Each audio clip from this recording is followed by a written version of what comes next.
السلام علیکم مینوالو ته به څه وایاست چې موږ نن نو دا مننه ارشاد خان انوکي کام کړی دی انوکا کام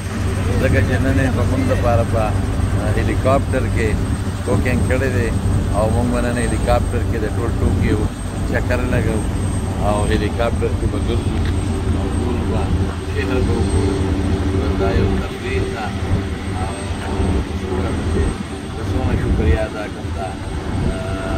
ارشاد خان الله دې خوشحاله کړي ما ورته بار بار وویل چې دا مه کوه مه کوه په بهر کې هم د ده خواهش دی نه دا خو د جاپان سیاحت کې هم هغه دی د هلیکاپټر په ذریعه باندې ټول ټوکیو جاپان ماشاءالله الله خوشحاله